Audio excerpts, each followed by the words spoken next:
Hey everybody, I am here with Kevin Mellott. How's it going, Kevin? Good. How are you, Bob? I'm good. So I've been following your work for a very long time now, and I think people who follow RetroRGB probably know you from your Virtualboy work and from the Dreamcast Yeah. link cable. But you've kind of been in the scene for quite a while, doing a whole bunch of stuff in VR related as well. So, would you mind giving yourself a quick introduction and just a quick overview of what you do? Yeah, sure. I'm Kevin Mellott, retro Onyx now these days, but I started maybe 7 or 8 years ago just on the Planet VB forums doing gear for mainly Virtual Boy. So started there with a link cable and kind of grew from there. That's kind of amazing. It's been 8 years already. And then recently in the last couple of years, especially as part of Retronics, trying to branch into some other consoles, slowly but surely. Dreamcast, like you mentioned, and then now with WonderSwan with a battery pack. So it's been fun. Yeah, I've done a lot more than I thought I would do, but it's been a lot of fun the last few years. Yeah. Awesome. So I just found out that I pronounced your name wrong. It's Malat. Malott, yeah, that's okay. It's What an asshole. fairly common, so I don't even correct people anymore. Yeah, sorry about that. I think Okay. everybody knows that I That's all try right. really hard to pronounce things right, but I always get it wrong and it's Okay. super embarrassing. So, all right, well, thank Oh, you. that's fine. Yeah, Um, no problem. so what got you started with Virtual Boy and VR in general, or was what with the Virtual Boy what got you started with VR? Yeah, Virtual Boy, at least back in those days, I think late 90s.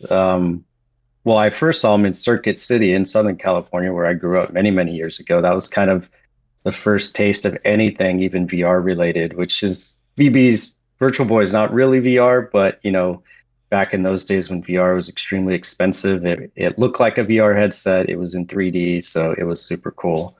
Um, I ended up getting a Virtual Boy when I was in tech school, also in the late 90s, and started playing around there. And that's when I started in VR, actually. I got the first loan I ever took out under my name was a loan to buy a headset, a VR headset called the VFX1. So That's funny. What was that that was, used for primarily? Was that like gaming or was it more industrial applications and just testing?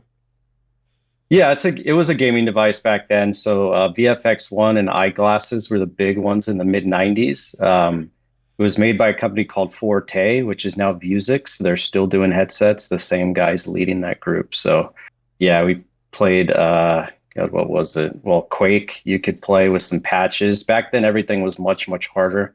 So you had to kind of cobble it all together. But yeah, it was still a lot of fun. Geez, I couldn't imagine Quake at such a low frame rate with a VR glasses on. I think I would get nauseous in about 4 seconds. Yeah, you could I forget the resolution on that was 263 by 240 over a 30-degree field of view, so it was pretty bad, but it was all we had back then. So it Yeah, was fun. that is pretty Yeah. funny to see. Like everything that we did growing up, what we had to use our imagination and a little bit of faith to like pretend that it was what it was supposed to be, and Yeah, it just exactly. yeah, it never was. So Yeah, yeah. It's the stuff they have now is amazing as far as I'm concerned, but yeah. agreed. Yeah, it's light years ahead of where it started. Hmm. So Yeah. with the Virtual Boy stuff, what was like the first thing you modded on it? What was the first device that you had made for it? Yeah, sure. That was the link cable itself. And I had bought a Virtual Boy again. I don't know, it's about 8 years ago now. And kind of was, Planet VB is where you end up if you're into, Virtual Boy. That's where all the information is and guys who are on the scene building stuff long before I was. Um, and I had seen that there wasn't a link cable still. People were building their own versions. But there wasn't a kind of a clean one or a professional looking one. And I thought, well, I think I could do that. Um, and, got into that. Didn't have any 3D printers or anything at that time to do it, just was farming it all out. 3D Hubs was still around, or I think they still are, and started cobbling something together. And it came out well. I ended up shipping, I don't know, about 200 of those cables, but that was some long hours building cables and pulling pins. So, Yeah, I know all about that. I don't envy that at all. So thanks for doing yeah. that. And the Yeah. first game that was able to be used with it was a patched version of Mario Tennis, right? Yeah, that one came a little bit later. Hyper Oh, Fighting was out already, and it had link cable support, and that's actually what kind of drove me. Hey, if you had Hyper Fighting and two VBs, you could play that. And so I wanted to get a link cable, and then later, yeah, Mario Tennis came patched, and that was a whole new game. I mean, even my teenage daughter used to ask me to play that, which kind of blew my mind because she's not interested at all. But um, yeah, and then there's a couple of demos by a Planet VB member. He's been a member a long time, a Dog P, um, Tic Tac Toe basically, and Battle Snake, which were kind of the early tech demos of, hey, how do you get a game to work with the link cable? So that's pretty cool. You know, my timeline's all messed up because I remember seeing Hyper Fighting and I remember it being posted on the site, but at the time it was still, unobtainable. So I think that's why yeah, my brain must have processed the other one first or something like that. Because I remember getting Richard Hutchinson's the why am I Flash Boy. Flash Boy? Thank you. I don't know why Yeah, I just yeah, drew a blank. I'm only yeah, drinking water. This isn't vodka or anything. Yeah, I remember having that, and I could play the demo of Hyper Fighting, but not the full yeah. version, and no two-player support. So I remember getting Mario Tennis, and that in itself was an interesting story because if I remember correctly, people had started poking around in the ROM and found support that wasn't enabled yet. So it was like Nintendo Correct. started building it in, it was completed, and then they just deleted the option when it went to market because they didn't make a link cable, right?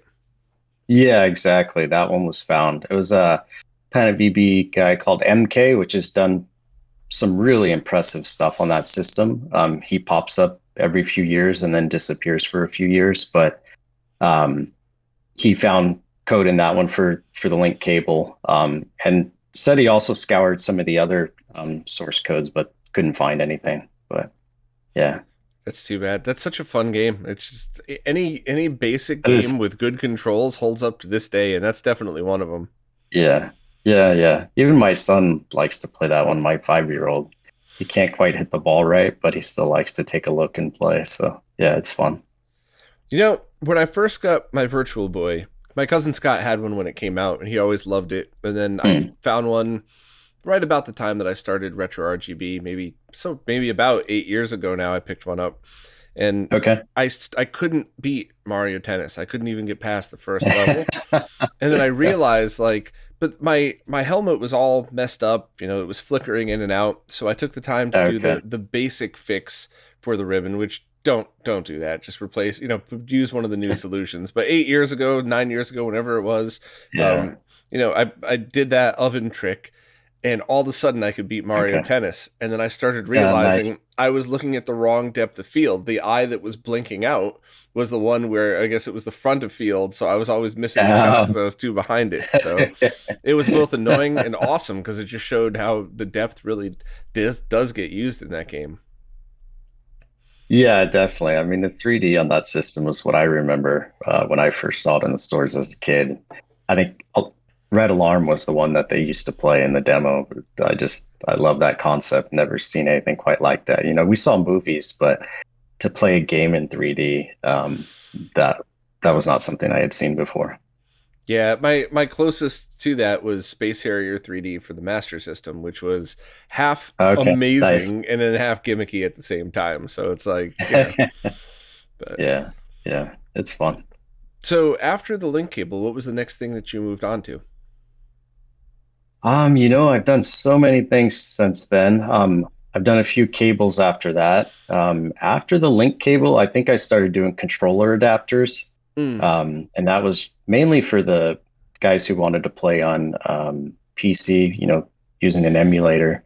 But later it became kind of a thing for Quest emulators as well. And I think that's where most people who are playing around there end up buying those adapters. And it just takes the VB. It's a very simple adapter. It takes the VB controller and converts it to USB. Back then, now I think now it emulates an Xbox controller because that works, has the best compatibility with Quest. that's pretty cool. So you were actually able to use this with an original Virtual Boy controller plugged into a PC running your Oculus headset? Plugged into a PC and running an emulator on the PC, or you can plug it if you have a USB Go adapter cable. You can run it on an Oculus, yeah. So you can play the Oculus or play VB games on Oculus Go or Quest 1 or 2, using the Virtual Boy Go emulator. And it works well. Yeah. And so the current controller or the current adapter firmware is updated to basically map to the default Oculus uh, button mapping. So, yeah. Very cool. I have an HP Vive something headset sitting next to me that I've used a handful of Okay. times, and Nice. the Microsoft interface just is terrible. I can't stand it. I really wish there was just a way to like, load up a game on my PC, hit go, and then put on the helmet and not have to screw around with the virtual reality, like Yeah. their forum where you walk in, you have to choose your game from there. Like, just make this. I don't understand why they have to make Yeah. everything so fancy. Just get me to the damn game. So, Yeah. The window ones are definitely the most buggy. The other ones are a little better. I think that's why the Quest line and everything is going to do so well, and is already, is because it's just you turn it on and it works and you play. You don't have to mess around with software not working or things crashing. So it's easier for most people. well, I mean, I guess since we're talking about it, let's skip ahead for a second and then come back. But Sure. what's your experience with Virtual Boy emulation on those types of headsets? Do you think it's good enough? Is it laggy? Is it a good experience? Um, I haven't played too much of it. I've mainly done it just to test the controllers, but the Virtual Boy Go one is pretty good on the headset. The field of view is drastically different. It's much bigger. I prefer it on the original hardware myself, just because probably I'm used to looking at that. But people like that nice, bigger, wide field of view. Um, Lag, I don't remember there being too much lag, but again, I haven't played too much of it on there. I basically tested on the Quest and the Quest 2, make sure everything's working. And then probably the game I played the most on there is Hyper Fighting. Hmm. And it feels okay. I don't know that it feels quite as crisp as, on real hardware, but it's definitely playable. That's pretty cool. And I've always been looking for different ways to experience this because the headsets aren't going Mm. to last forever, especially anything with Yeah, moving yeah, parts like that. And the yeah. last time I tried 3D emulation was a long time ago. I mean, I was Mm. definitely still in my Connecticut apartment, so we're talking at least six, Okay. but probably more than that. And just using the red and blue glasses on a CRT was okay. It wasn't great, and Mm. using Yeah. it on a 3D TV just didn't cut it yet. So there was way too much crosstalk, way more than you would ever get from any TV show, and I just kind Yeah, of yeah. after a full day of messing around with it walked away. But everybody I talked to says I should revisit all of that stuff now. So I'm kind of looking forward to seeing how other ways you could play it. Yeah, on the Oculus headsets, I mean, it just works. They did a nice job. You have to side load it, so there's a little bit more hoops to jump through. I'm not sure if they're on the new Oculus, they have this lab interface or basically a way to side load things that's more official, but side quests allows you to load it up on there. That works well. I tried the TV stuff 2 years ago, and I get, yeah, just like you, a couple of days, and then I said, okay, I'm done here. It's not worth the effort anymore.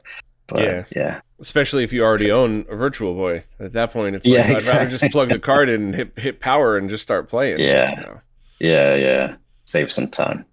the one thing I noticed though is unlike I guess this is my opinion, so feel free to disagree, but all the best games on the Virtual Boy and the best experiences I had, the 3D really added to it. So using Mhm. things like, I love the Virtual Tap. I've streamed with it a whole bunch of times, but playing that on a CRT or a flat panel is not the same experience than seeing the depth looking through the visor.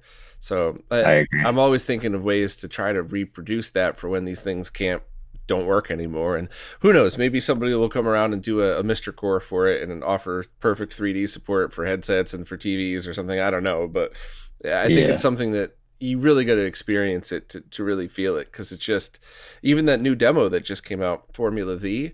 Have you had Mm. a chance to check that out yet? I have, yeah. It's a Yeah, nice game. the view when you're driving your car over the grate in the road, so you can see the stuff Uh, underneath the road. That is such an uh, amazing 3D effect on that. yeah. It's really impressive. Yeah, they're doing a great job there. I mean, the View Engine guys are pulling out all the tricks and putting them in that game. So it's impressive. I think they could have released it long ago as a game already, but they keep tweaking on it and adding more, so it just keeps getting better and better. Yeah, didn't they Yeah. add the color blending trick to it as well? So it seems like there's more than four shades of red. Yeah, I know they have it on some of the intro scenes or cars, what they call, I think, high color. Mm. Yeah, but it looks beautiful, especially on that.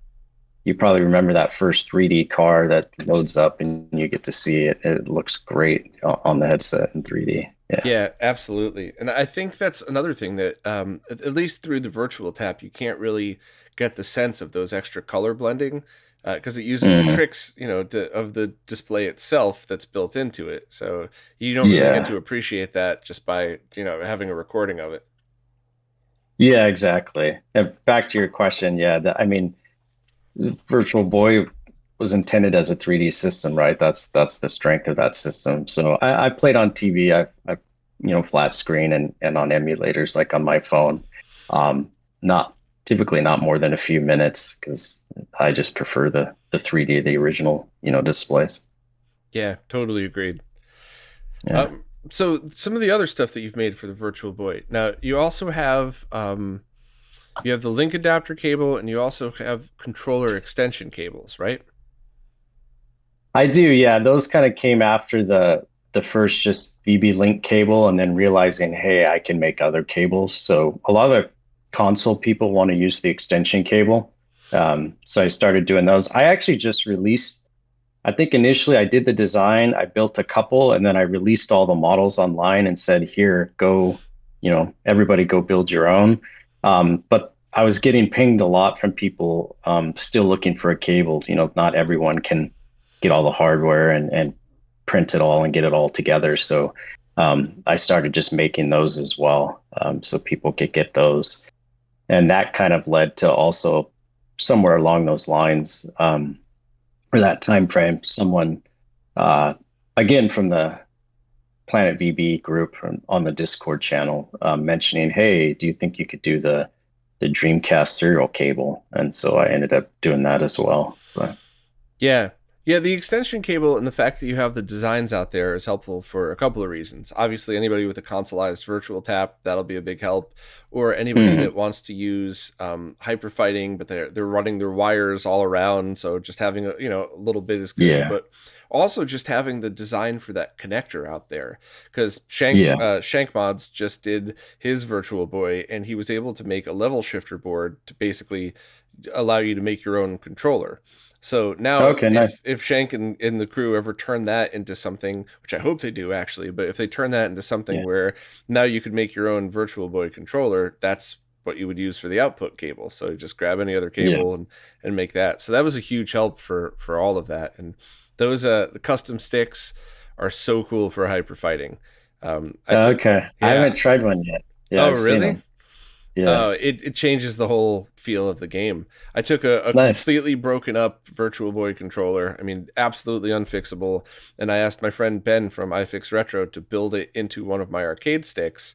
And that's how Okay, I was able to play Hyper Fighting on an arcade stick. I actually didn't have your nice. extension cord at the time, so it was really tight in the wires, but it was Hmm. awesome. I mean, I had that whole event a couple years ago, and it was just people were Yeah. people were coming downstairs and doing a double take, like, is that two Virtual Boys?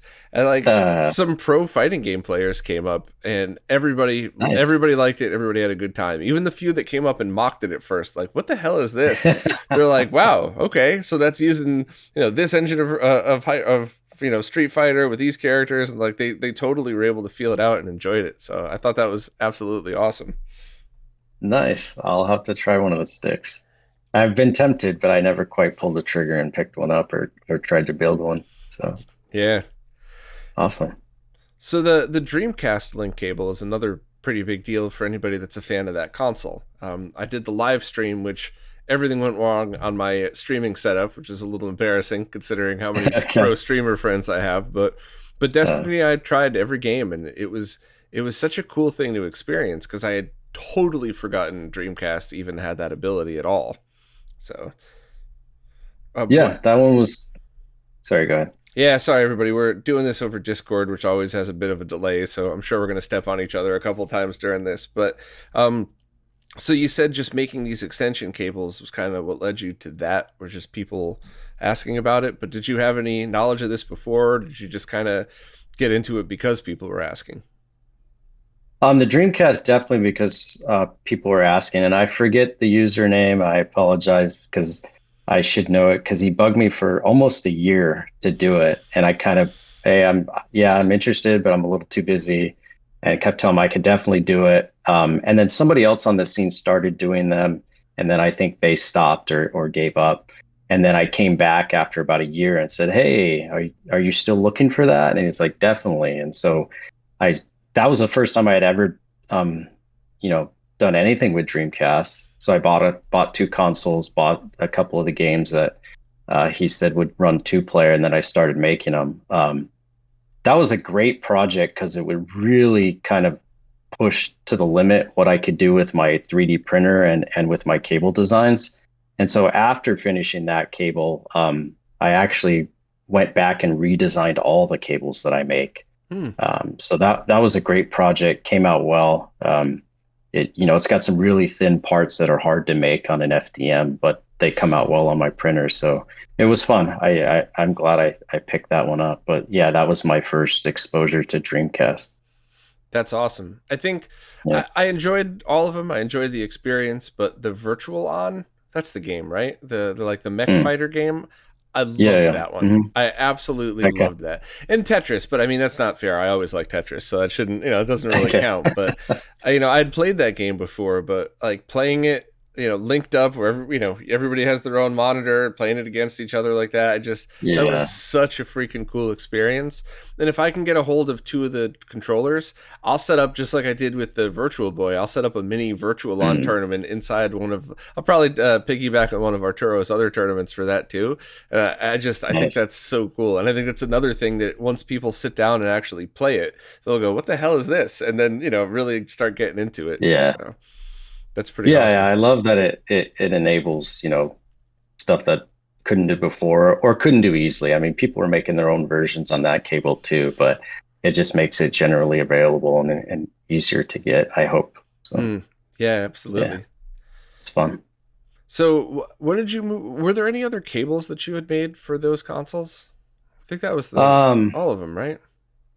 I've done some WonderSwan ones, although those ones are definitely probably the least popular.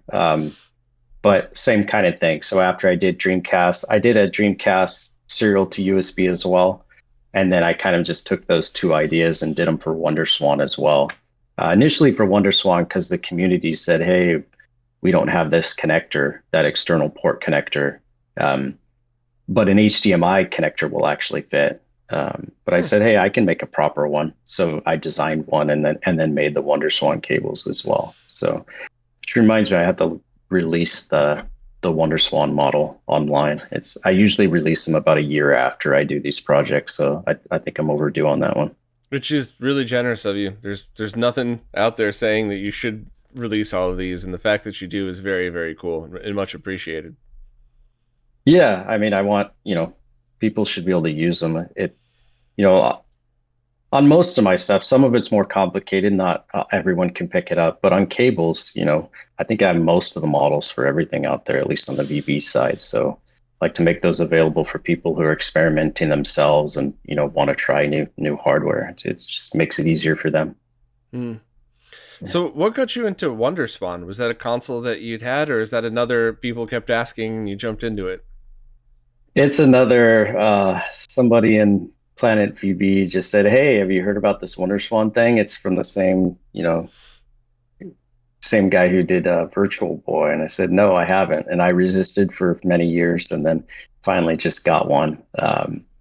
And did the battery pack for that one. That that was also came out, in my own biased opinion, much better than I was expecting. So yeah, that was also my first exposure, is basically some community members telling me to, hey, go check this thing out. And what products do you have now for the WonderSwan? You have the cable and you have the battery pack, right? Yeah, currently I have the battery pack, which is the most popular one, and then I have a basically the same kind of link cable that I did for Virtual Boy, but for WonderSwan. Those connectors, because it's from the same guys, are nearly identical. So I just took the VB one and modified it slightly to build the WonderSwan one, and then I did a USB one as well for the USB one. It's mainly for people who are buying the old Wonder Witch, which is an old flash cart that's Mm-hmm. been around a long time. You can get them significantly cheaper on eBay and online when they're missing the cable, which is a WonderSwan to serial cable. And then you need a USB adapter for most PCs nowadays anyway. So that cable enables them to, get the flash card a little bit cheaper and then have a modern cable for it. Yeah. Very cool. Now, Yeah. if I remember correctly, the battery, is it that the battery can only be used with WonderSwans with a modded screen, or is it uh, there was a correlation there, right? Sorry, I probably should have researched this beforehand, but I like to Oh, do that's okay. these. I like to do these off the cuff because it's just so much more natural. I don't want to feel like a 1980s news reporter reading off of my sheet. Like I like to just uh, have the yeah. conversation. So Yeah, no problem. No, it'll fit on all the Wonder Swans. It'll work on a regular unmodded screen. All it does is give a lot more capacity. So on a modded one, they, as you probably heard, they draw a lot of power. So I think they last a couple of hours on the Wonder Swan only has a default AA. Now, without a modded screen, that thing runs, I forget, 40 hours or 30 hours, but with a modded screen, it's only a couple. So with my battery pack, you'll run about 11 hours with the screen on the minimum brightness, which is still pretty bright, and then up to 8 hours at max brightness. So it just extends it for initially for those people with the IPS screens, but you can plug it into any WonderSwan. It'll work on the crystal. It'll work on the black and white. It'll work on the color. very cool. Yeah, yeah. And did you have other products that you were working on for the WonderSwan, or just stuff that's still prototype that you're not sure? Still prototype. I showed that e-ink concept, kind of building off the HyperFlash 32 card idea for WonderSwan. That's still on paper. I haven't done it yet, mainly because I'm somewhat waiting for a color screen of the size that will fit in WonderSwan. If one doesn't come along soon, I'll probably just do a black and white like I did on HyperFlash. But I think it'd be a lot more interesting to people if it was a color screen on that one. Yeah, so Hyperflash, holy shit, dude! Mm. like, I loved that thing. I think everybody Thanks. probably knows that, but you know, to have something unique and different for a unique and different console was the perfect fit. It was the perfect test bed. Like that was just such a neat product to have. To have the screen Yeah, thanks. change and become the game. And I Yeah, guess for yourself too, you had mentioned that it was a good stepping stone between just having a fully functional ROM cart where you do everything from the Virtual Boy. So it was kind of like, you got to play around with a bunch of different things that you wanted to do. But I think that thing is absolutely awesome. yeah, What thank you. what kind of gave you the idea to do that, or was it because you were always just messing with e-ink screens anyway, or? I had saw an ink screen. So part of my day job, I'm an electrical engineer, R&D guys. A lot of that is just kind of looking around to see what's out there that I can incorporate in products. So I've kind of taken that same concept to my retro gaming projects. And so I had come across an e-ink panel and said, "Hey, that is kind of about the size of a Virtual Boy label. I wonder if I could do anything there." And that's kind of how I got started with, you know, I had I'm not an artist, so with very bad graphics and graphics that weren't tuned for the screen. But eventually, community members started creating stuff specifically for the screen, and that's when people just started really, uh, liking it and paying attention. Is when those community members did that, and it's amazing some of the artwork they've done. It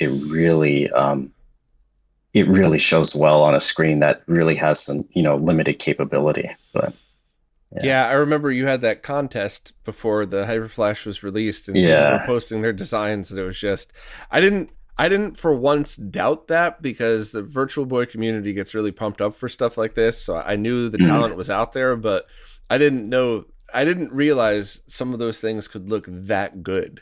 So I guess I wasn't doubting Yeah, the talent, I was doubting the screen combined with people, utilizing it, and a lot of those labels just look absolutely killer.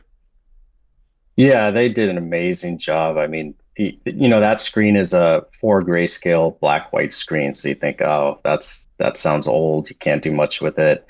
And some of the initial imagery that I showed, I was like, okay, it's not that great. But some of the stuff that came out of that contest was just blew my mind. So yeah, they did a great, great job there.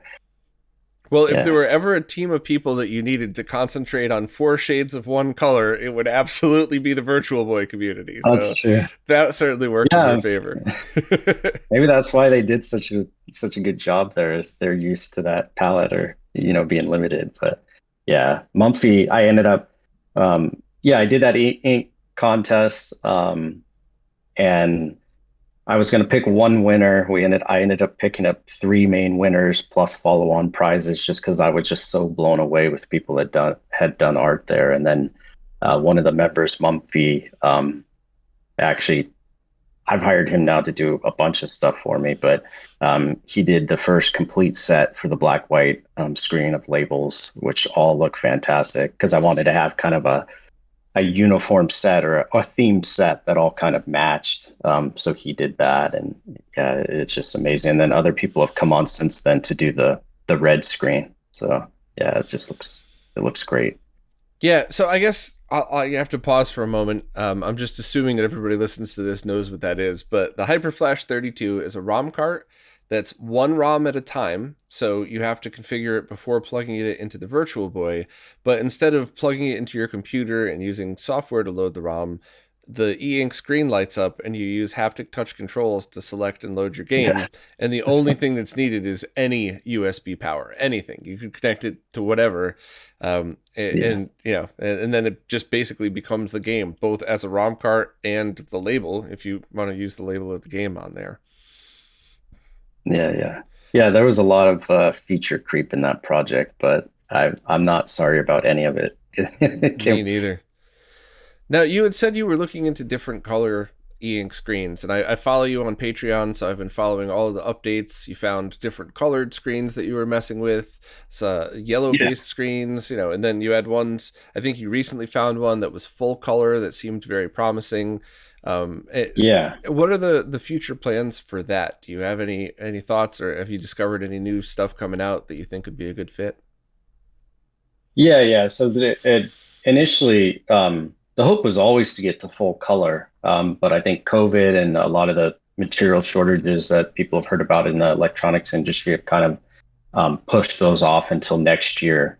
So in the meantime, I did the red screen was the first one, obviously a perfect fit for Virtual Boy with everything being red.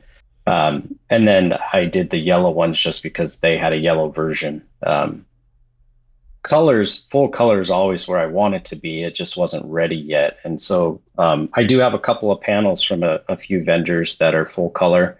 I actually just got a full color one that will fit Hyper Fighting 32, at least size wise. The electronics have to be updated, but it's full RGB ink, and it looks very impressive. So I hope to bring those either to a V2 or maybe a true multi cart.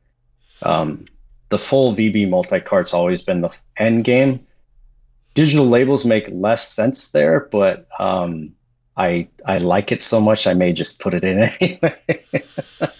Yeah, I think that's such a neat option, and I think that there are definitely people out there that just want the cheapest possible way to run all homebrew on their Virtual Boy, but I just Yeah, think anybody that's seen one of these, even if you fire up the Virtual Boy and you select your game that way and it loads, when you take the game out, having a full color label on there is just absolutely killer. I mean, I would like to personally see that on all ROM carts.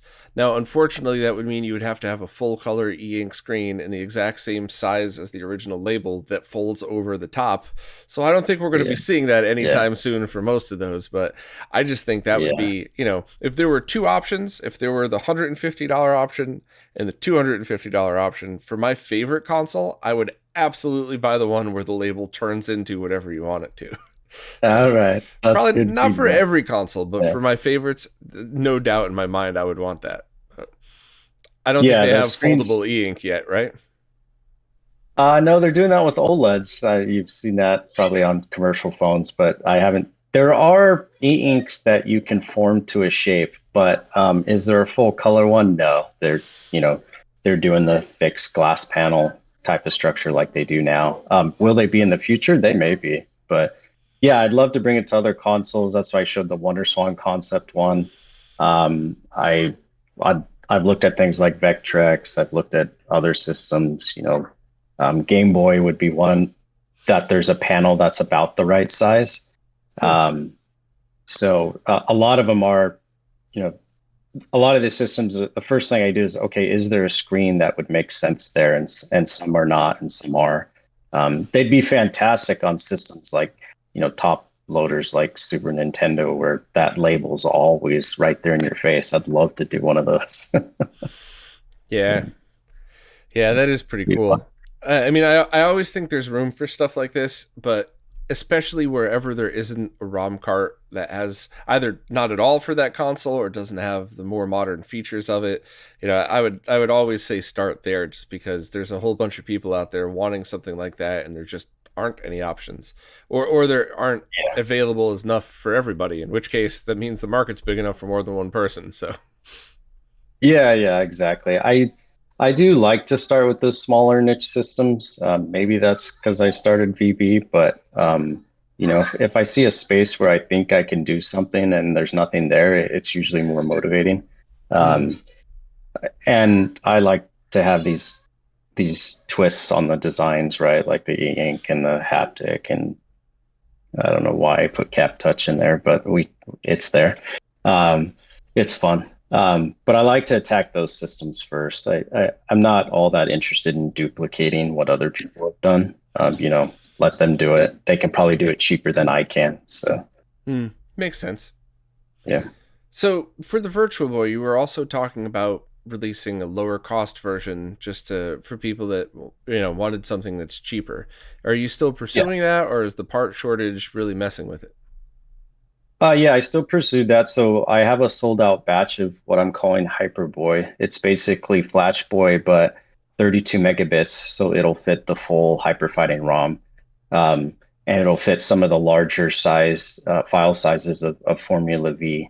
Um, that one is, I forget, the first batch was 135. So a little higher than I wanted it to be, but it's still cheaper. And that was the whole idea there. But I had to also do something unique there to make it a little fun on the design side. So that Hyperboy has full aluminum front and back panels. So it has a real kind of premium look and feel to it. And all those parts are in. I'm starting to build them now. I'll probably have the first one up and running in the next few weeks. Mainly just a little bit stalled because I'm just so busy, shipping HyperFlash units. But everything's in, and that's moving forward. I'll probably do a second batch, and that'll be it for that design. Um, just because it uses some older parts that now, with all these part shortages in the industry, are just nearly impossible to get. Mm. Yeah. I mean, so that makes sense. And what's the end goal? Is just eventually move over and finish up the Multi Boy 32, and then kind of either phase these out or come up with a different low end, not low end, low priced option for Yeah, people yeah. that don't need all the extra features. Yeah, the multi-cart was what I was working on actually, and then I paused to do HyperFlash, and two reasons there. One, because I kind of got this e-ink screen bug in my head, and then the second one is the full playable ROM had leaked on the forums of Planet VB.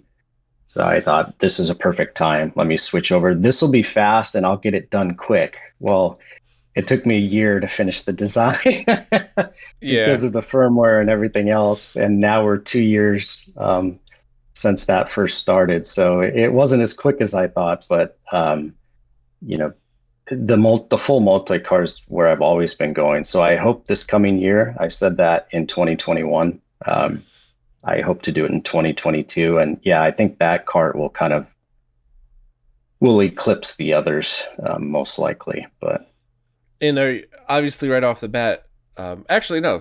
Which would be the first one that you released, or is that going to be dictated by part shortage? Are you going to go all in and do a color e-ink screen with the multi-boy and all that, or would you just go with like whatever is the cheapest way to make that happen, which still isn't going to be cheap, but yeah, yeah.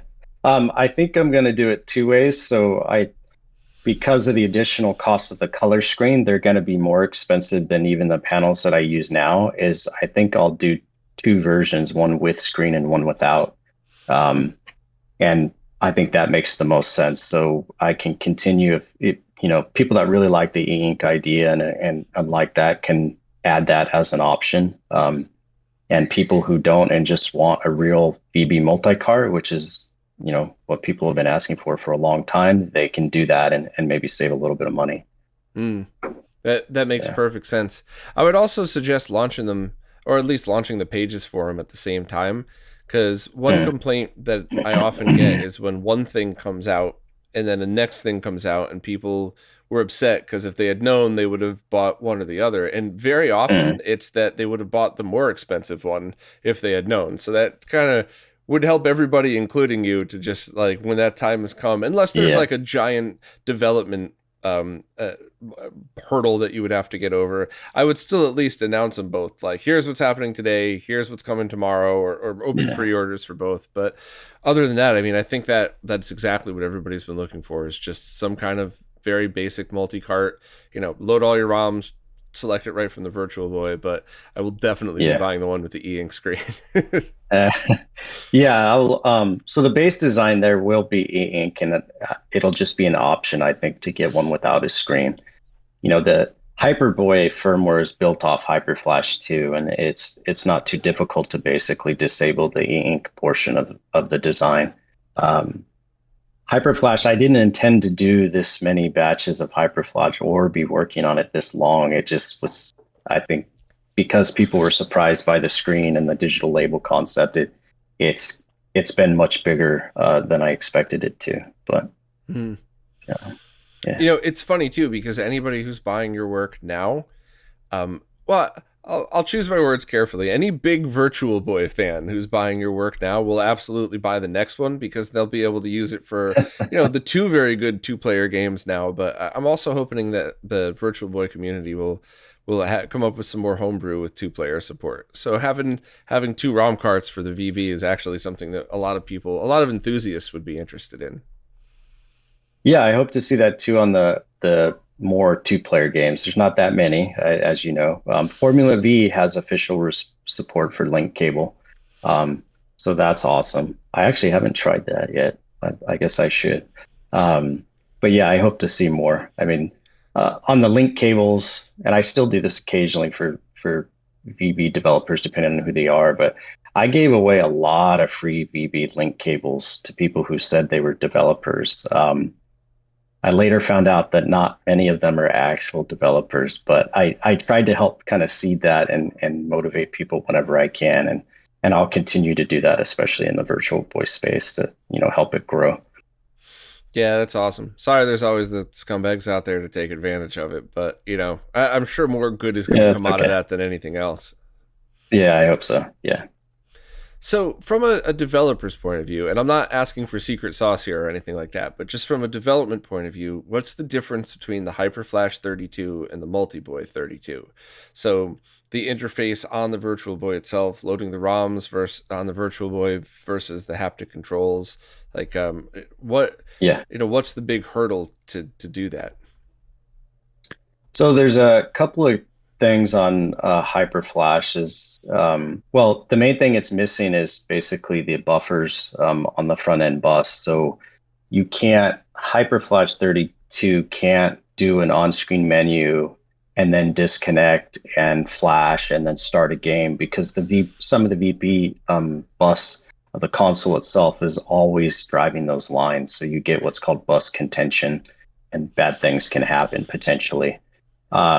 I almost put it in HyperFlash. Maybe I should have, but there were a lot of other risk items at the time. I almost put those buffers in there, but I didn't. So a multi-cart will have the front end buffers, and many of these buffers are also translators, and you'll see them on multi-cart designs for other systems. Everybody's using the same parts. There's not that many to choose from. But basically, you can isolate the console and then flash and do a true multi-cart type of cart. The other thing is HyperFlash, the processor's a little slow. Initially, I had a much faster one, and I just dropped back to one I knew, because I knew I could do the development there and there wouldn't be much issue. That's one thing I really wish I didn't do, and I would have kept the faster one. So a multi-cart for VB will have a much, much faster processor. They're 200 or 300 megahertz, which is kind of funny thinking about what it's plugging into. But they're cheap now, and they're super fast, and you kind of need that to do a really fast, multi-cart interface. So that is speed of the interface, and is it also speed of the game loading itself? That's mainly where you need the speed is, yeah. So to be able to swap out those ROMs quickly, and get them off the SD card and flash. So the two slowest pipes really are getting the data off the SD card and then programming the flash. So on HyperFlash, it's basically doing it as quickly as it can. One Planet VB member and people who follow me, at least on the Discord, are well aware of this, that Thunderstruck has helped me a lot there on firmware. And we've played a lot of tricks to optimize the firmware loads and programming on HyperFlash to get it to run faster than it normally would. You could still play those games with a faster processor, but with the kind of processors that you can buy now, the ARM-based microcontrollers, it'll be so fast. You may not even need to play tricks like that.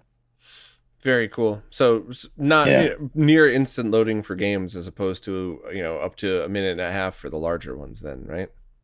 Exactly. So the multi-cart should be about 10 times faster, maybe more.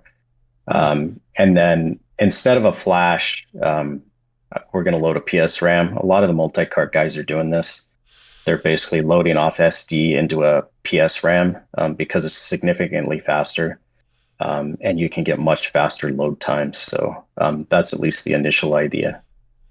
That makes sense. And then with something like that, when you power off the console, the ROM is deleted from the RAM, but it's so fast to load, it doesn't really matter because you're not waiting there for it. It makes total sense. Exactly. Yeah. And that's why they do PS RAM, because it's just incredibly fast to reload. So if you have the microcontroller to do that, then that's what makes the most sense to do. Now, with the USB port on the HyperFlash, I know that's mainly for development tools, but has there been any weirdness or any cool things that people have figured out what to do with that? I vaguely remember a conversation about people with two HyperFlash 32s might be able to link it through USB instead of the link cable or something. Was that ever anything that transpired? No, nothing. Yeah, it's mainly for development. Nothing tricky there, mainly because we don't allow it over firmware. The main thing it's used for is to hook up to Thunderstruck's HyperFlasher GUI, and you can do firmware updates. So all the firmware updates for HyperFlash 32 are pushed through HyperFlasher and Thunderstruck, because it's just an easy, convenient way to do it. He has a GUI, helps you out with the labels, helps you, it just helps you set up the SD card in general. There is a whole interface there, though, that not many people use, which is why we call it developer. If anyone who's used my programmer, little mini programmer, basically that whole interface still exists. So you can send ASCII commands. Basically anything you can do with the cart, you can do over USB. And HyperFlasher uses some of that to do the firmware updates. And Thunderstruck spent a quite a bit of time optimizing that to interface with his GUI, and that's kind of what is the base for Hyperboy. So there is stuff there. It's just not, some of it's command line, so some of the developers use it, and Thunderstruck has a command line interface specific tool for that as well. But for the average person, they don't need to use the USB for anything but power. Yeah, I mean, when I tried the Formula V demo, I took the SD card out, plugged it into my PC's SD reader, loaded up Hyperflasher, and got the label set up for it. And then Okay. I was like, well, I'm already there, so let me just plug in directly to the ROM cart, and I saw a firmware update was ready. I pressed a button, and it's done Okay. very quickly. And it was such a seamless process. I just appreciated it so much. There was no weirdness. There was no load this, wait for that, enter your serial number, count to 10 standing on Yeah. your Yeah. head. It was just, you plug it in, you hit Yeah. update, and you're done. And I thought that was awesome. Yeah. Thunderstruck did a great job. I mean, he drove all that. The only thing that sometimes happens is there's a different version for the color screens versus the black and white screens, and they'll load the wrong firmware. So then labels get a little messed up. Hopefully we'll clean that up in the future because the cart knows what type of screen it has. So it should get even simpler. But yeah, he's done a great job there. But that's not a safety issue. That's just a workflow issue. So if somebody loaded the wrong firmware, it's Yeah. not going to blow out your screen. It's just going to look weird until you put the No, right firmware back on it. exactly. Yeah, it just doesn't display the labels correctly, but it's still functional and you can recover from it. Cool. Yeah, that's always good to Yeah. know because I think anybody who's dipped their toes into nerdiness has run into at least one situation where it's like, hold your breath when you're updating that firmware because if it breaks, you're screwed. So glad Yeah. to Yeah. know that Yeah. that's not the case. You can't, you're not going to flash the wrong thing on it. Yeah, no, the black and white screens and the color screens are all based on the same base electronics. Obviously on the HyperFlash end, but also on the e-ink panel itself, there's a little processor in there. So that's why I'm able to do the colors and the black whites because the base interface is all the same. Very cool. Yeah. Yeah. So, Mhm. anything else that you've been working on? Anything else you've been designing? Because I've been following your work, but I just, there's so much I often forget of what's in the pipeline. Yeah, I started a few things this year.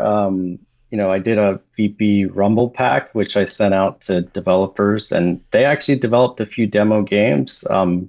Formula V from the View Engine guys has Rumble pack support. Thunderstruck did one. I'm drawing a blank. Why am I drawing a blank? But he has support for one. Captain Sevilla, which is a demo Mm-hmm, mm-hmm. from the View Engine guys, also has it. Um, and there's even someone modified a Red Alarm ROM for me to add basic haptic. It was kind of a test of, hey, could we potentially patch existing games to add rumble packs to the controller? And it's an early version, but it works. When I bump, when the Red Alarm spaceship bumps into the walls, my controller vibrates. So um, I really wanted to have that out this year, but I just got so bogged down in shipping Hyperflash and then the WonderSwan battery packs that I kind of had to pause that. But so I hope to finish that out, in this next coming year as well. Um, there's also a Virtualboy, a VB Wi-Fi adapter that I did, and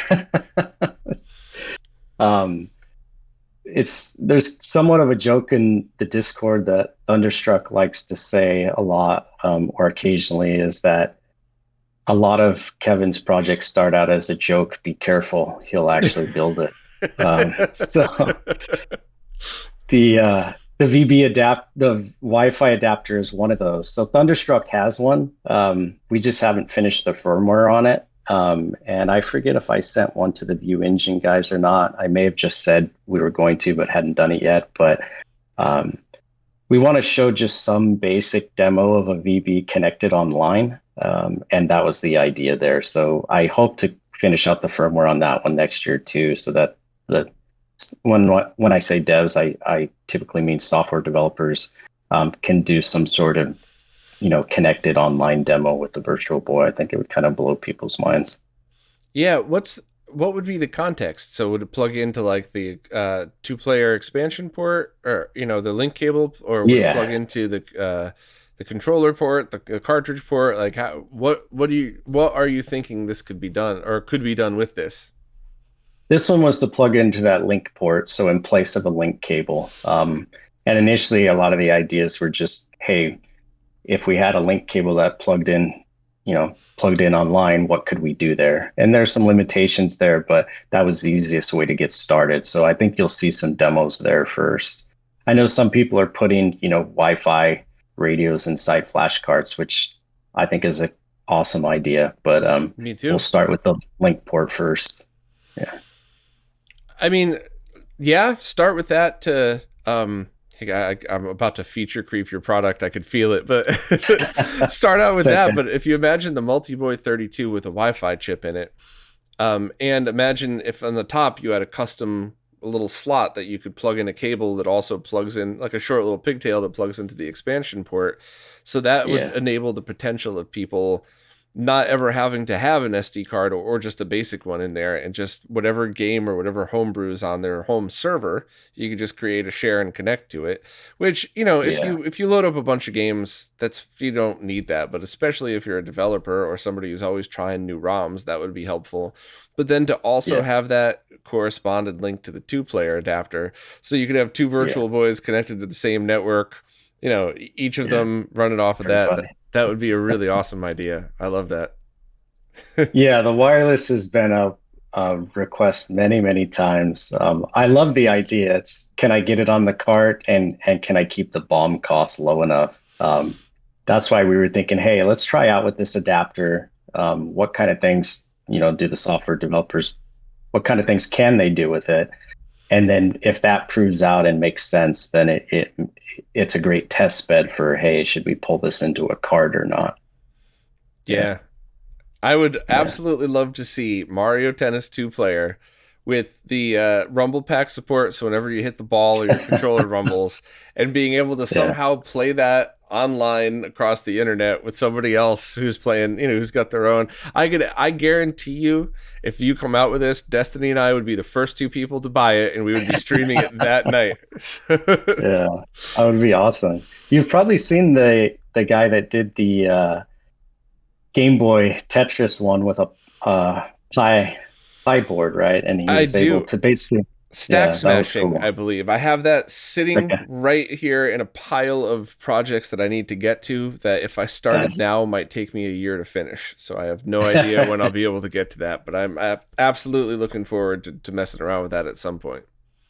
Yeah, it'd be awesome if some of us have talked about, in the background, could we apply that same kind of concept to VB? And I think you could. We just nobody's tried yet. That's Yeah, really interesting. I would love to see something like that. And yeah, Virtual Boy community is small, which is good for a couple of reasons. There's people that are willing to test this stuff and work through it. And Mhm. when bugs do happen, it's a small enough community that people understand, like, no, this is still in beta, so don't worry, we'll work through it. Yeah, But that allows both a fun experience, and also it would allow you to take whatever you've come up with and apply it to a bigger platform afterwards, because you've already got a lot of the yeah. alpha bugs worked out. So heck, I mean, if this could lead to wireless Game Boy ROM carts, so same thing, like you plug the little cable, so now you're in the same room with somebody doing that, or even over the internet. Heck, that would be pretty amazing. That's another product I think a lot of people Yeah. listening would buy. A Game Boy ROM cart with a color e-ink screen that turns into whatever game that you're playing, with the little connection Uh, on it that goes into your link port, so you could be playing against online against people with original hardware. That'd be killer. yeah, I would love to bring the ink concept there. And yeah, all these things I do on all these projects are kind of usually built on past things that I've done and then add one or two more components that I'm basically testing out for, something in the future. So yeah, I would love to do all kinds of stuff like that. So we'll see what happens this next year. That's pretty cool. To cycle Yeah. back to the Rumble Pack thing for a moment.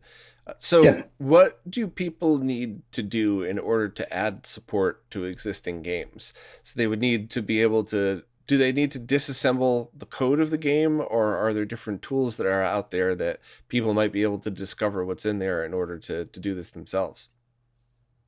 I think for existing ROMs, it's going to be hard. You're going to need a certain kind of programmer, which there are a few on the Planet VB discords, and in I think it's I'll probably mispronounce it, but Enthusi is how I usually say it. But he does a lot of firmware work for Virtual Boy and ROMs.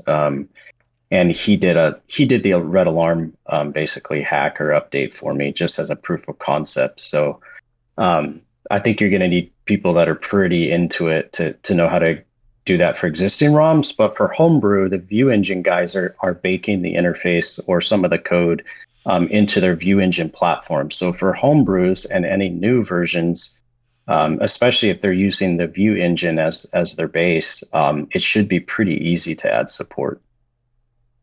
That's good news. I mean, there's Yeah. obviously some bigger named retail games like Wario. It would be nice to have Rumble, like whenever you jump on somebody or anything like that. But Yeah. I'm also Yeah. really interested in seeing what the homebrew community does. And I'm also, there were a bunch of ports to the Virtual Boy that were kind of half done, and I'd also love to see Mm. those finish up, especially with the new engine being produced for it. Because there was the Mario Kart one that was pretty good, but Yeah. the F Yeah. Zero one.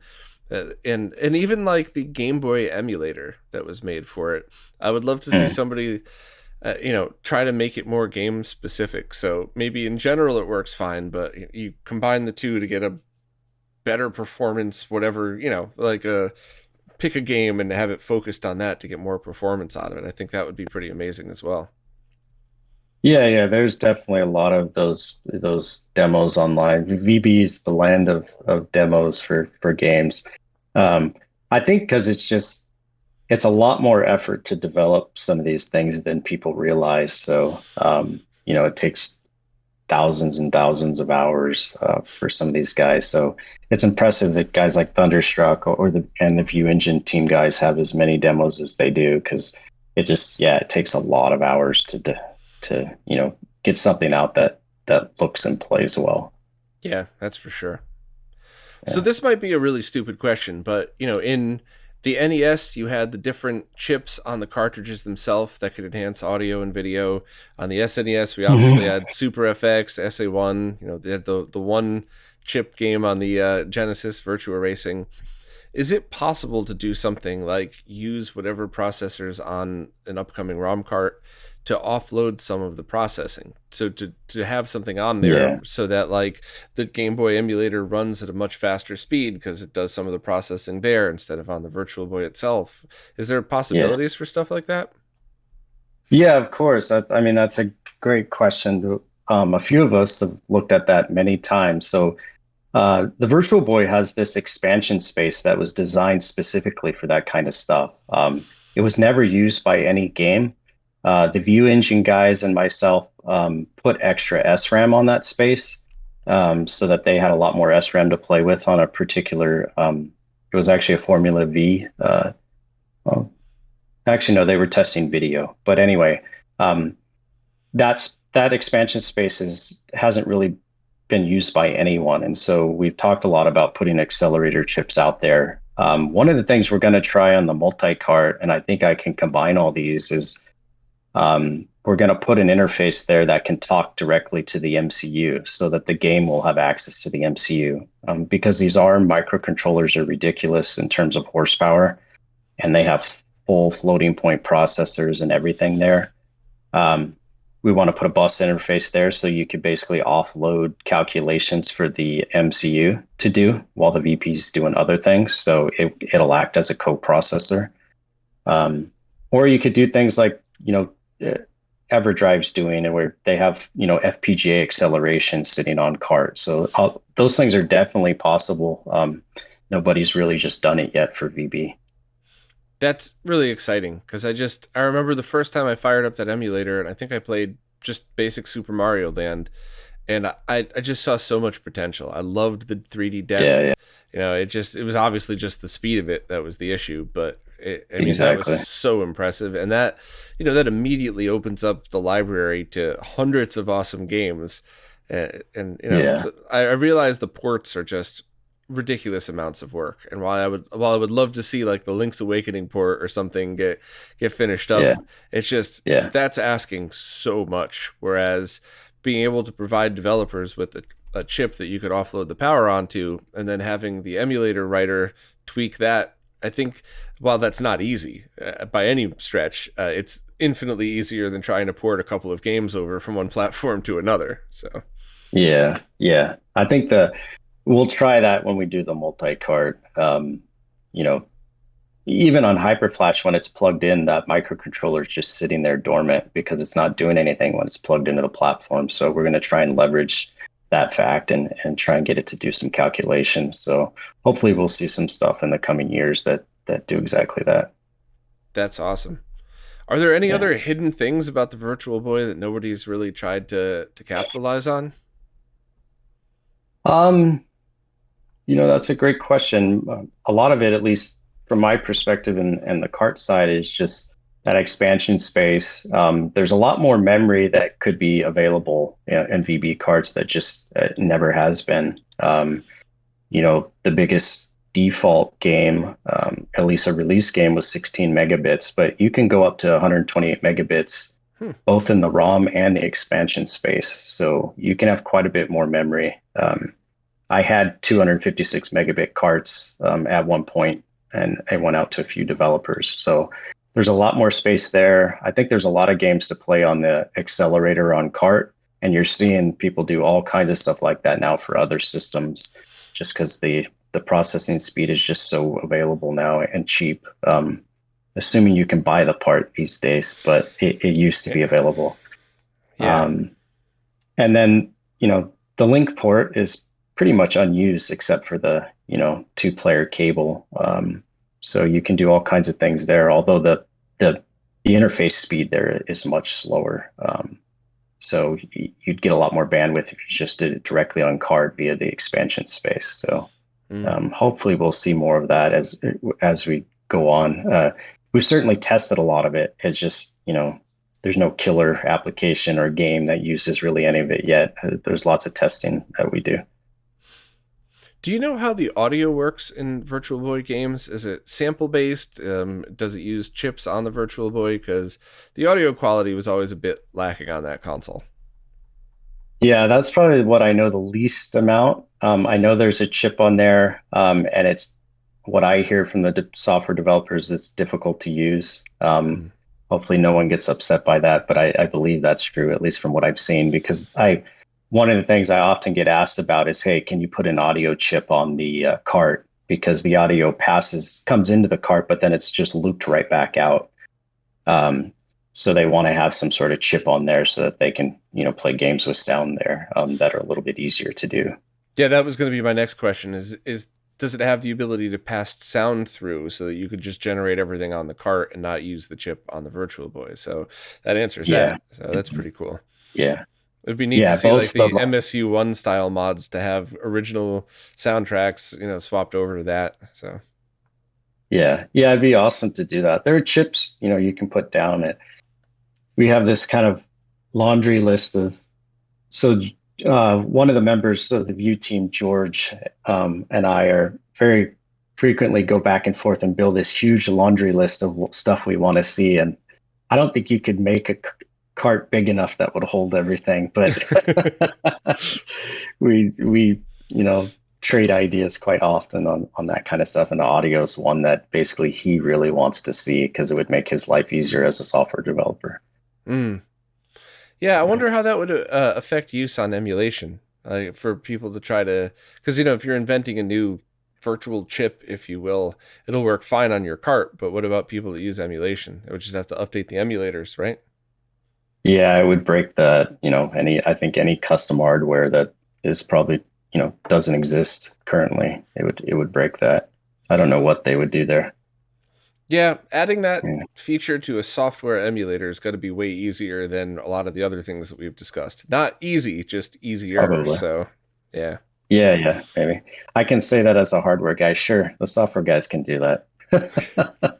That's funny. Every time, I'm a hardware guy too, so every time I talk about software stuff, I just assume everything falling out of my mouth is like 1,000 hours worth of work. So I always try to step carefully because it's like, hey, it Yeah, seems easy. yeah, Why don't you just put that in the game? Like, screw you, yeah. Bob. Yeah, I think easy to say, but people can have their wish list. I think that's okay. Yeah, yeah, absolutely. Yeah, Well, thanks for taking the time to do this. I've been wanting to talk to you yeah, like of this for a course. while, and I keep Yeah. forgetting, and it's getting worse. The people that I've known for the longest period of time, like I talk to them on a regular basis, and then somebody will be like, "Hey, how come you never interviewed Kevin?" And I'm like, "Oh, of course I Mm. already interviewed."